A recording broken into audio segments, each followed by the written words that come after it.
بسم اللہ الرحمن الرحیم۔ حضرت ابو ہریرہ رضی اللہ عنہ بیان کرتے ہیں، رسول اللہ صلی اللہ علیہ وآلہ وسلم نے فرمایا، انسان بھی سونے اور چاندی کی کانوں کی طرح ایک کان ہے، ان میں سے جو دور جاہلیت میں اچھے تھے وہ اسلام میں بھی اچھے ہیں، بشرط یہ کہ وہ دین میں سمجھ بوجھ پیدا کریں۔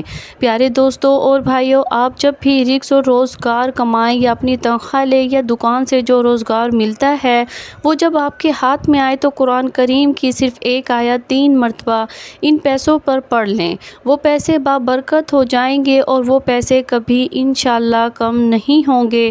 قرآن کریم کی وہ آیت بہت ہی مختصر اور بہت ہی آسان ہے۔ یہ کون سی آیت ہے اور اس کو پڑھنے کے فوائد کیا کیا ہیں، یہ سب کچھ آج کی اس ویڈیو میں آپ کے ساتھ شیئر کروں گی۔ اگر آپ لوگ صرف یہ ایک آیت یاد کر لیں، چھوٹی سی آیت ہے، بچہ اس کو یاد کر سکتا ہے۔ اگر آپ قرآن پاک کی اس آیت کو یاد کر لیں، جب بھی آپ کے پاس پیسے ختم ہوں، دولت کی کمی ہو، جیب خالی ہو، آپ کا بٹوا خالی ہو، اخراجات بڑھ چکے ہوں، گزارا نہ ہو رہا ہو، کوئی آپ کا ساتھ نہ دے رہا ہو، یعنی ہر طرف سے امید ٹوٹ چکی ہو، تو قرآن پاک کی اس آیت کو آپ لوگ اس وقت پڑھنا شروع کر دیں، اس کی تلاوت کرنا شروع کر دیں۔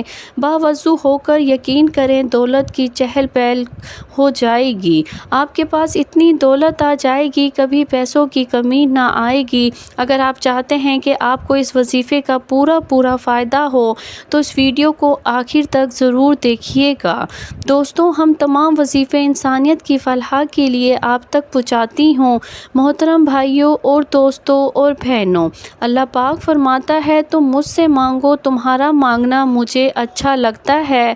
تم کیوں پریشان ہوتے ہو؟ کیا میری قدرت پر تم کو یقین نہیں ہے؟ میں تو تمہاری شاہ رخ سے بھی زیادہ قریب ہوں، مجھ سے یقین کے ساتھ مانگا کر تو دیکھو۔ عرش پر کن کہہ کر پوری دنیا کو تمہارا وسیلہ بنا کر تمہیں نہ نوازا تو پھر کہنا۔ لہٰذا دوستوں، مانگنے کا آسان طریقہ آج میں آپ کو بتانے جا رہی ہوں، یعنی قرآن پاک کی ایک ایسی آیت کے بارے میں بتانے جا رہی ہوں جس کے پڑھنے سے آپ کی جو مشکلات ہیں وہ بھی حل ہو جائیں گی اور آپ کے جتنے بھی مسئلے مسائل ہیں وہ بھی حل ہو جائیں گے۔ بس آپ نے اس وظیفے کو بہت ہی زیادہ کامل یقین کے ساتھ کرنا ہے، کیونکہ کوئی سا بھی وظیفہ ہو، اگر اس میں کامل یقین شامل ہو تو اس وظیفے میں کامیابی حاصل ہو سکتی ہے۔ اگر کسی بھی وظیفے میں کسی بھی قسم کی بے یقینی شامل ہو جائے تو اس وظیفے کے کرنے کا کوئی بھی فائدہ نہیں ہے۔ ایسا سمجھ لیں کہ اس وظیفے کو کرنے کے لیے جو بھی ہم نے محنت کی ہے وہ سب بیکار چلی گئی ہے۔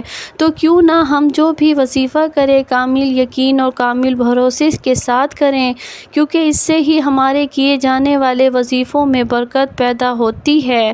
بہت سے لوگ یہ شکایت کرتے ہیں کہ ان کے ہاتھ میں پیسہ نہیں ٹکتا، جو کماتے ہیں خرچ ہو جاتا ہے، گویا ایسے لوگوں کے رزق میں برکت نہیں پائی جاتی۔ اس مسئلے میں مبتلا افراد اس آیت کو پڑھا کریں، روزانہ فجر اور عشاء کے بعد 11 مرتبہ کا ورد کریں تو انشاءاللہ رزق میں برکت ہوگی اور پیسہ بھی ٹکنا شروع ہو جائے گا۔ یہ مجرب وظیفہ ہے، رزق میں بندش ختم کرنے کا بہترین علاج ہے۔ جو دکاندار اور تاجر دفتر کھولنے سے پہلے 3 مرتبہ پڑھے گا تو انشاءاللہ کاروبار میں برکت ہوگی اور کبھی نقصان نہ ہوگا۔ جمعرات کے دن یا جمعے کی رات میں 1000 مرتبہ کا ورد کرنا اور ہمیشہ اس عمل کو جاری رکھنا انسان کو غیب سے دولت والا بنا دیتا ہے۔ یہ بڑا مجرب عمل ہے۔ جس شخص کی دکان نہ چلتی ہو یا آمد بہت کم ہو، یا دکان پہلے سے بہت چلتی تھی اب آمدنی کم ہو گئی، تو اسے چاہیے کہ صبح دکان کھول کر سکون سے روزانہ 1000 مرتبہ کا ورد کرے، اس دوران کاروبار بھی کرتا رہے۔ وظیفہ وَكَفَى بِاللَّهِ وَكِيلًا، انشاءاللہ رزق میں برکت ہوگی، انشاءاللہ بہت جلد کاروبار میں ترقی ہوگی۔ اس عمل کے علاوہ اپنی آمدنی میں اللہ کے نام پر کچھ صدقہ بھی لازمی نکالا کریں۔ یاد رکھیں، صدقہ مال کو بڑھاتا ہے، بلکہ اللہ تبارک و تعالی حلال مال سے کیے گئے صدقے کو لازمی بڑھاتا ہے۔ بخاری شریف میں ہے کہ رسول اللہ صلی اللہ علیہ وآلہ وسلم نے فرمایا، جو شخص حلال کمائی سے ایک کھجور کے برابر صدقہ کرے اور اور اللہ تعالیٰ صرف حلال کمائی کے صدقے کو قبول کرتا ہے تو اللہ تعالیٰ اسے اپنے داہنے ہاتھ سے قبول کرتا ہے، پھر صدقہ کرنے والے کے فائدے کے لیے اس میں زیادتی کرتا ہے، بالکل اسی طرح جیسے کوئی اپنے جانور کے بچے کو کھلا پلا کر بڑا کرتا ہے یہاں تک کہ اس کا صدقہ پہاڑ کے برابر ہو جاتا ہے۔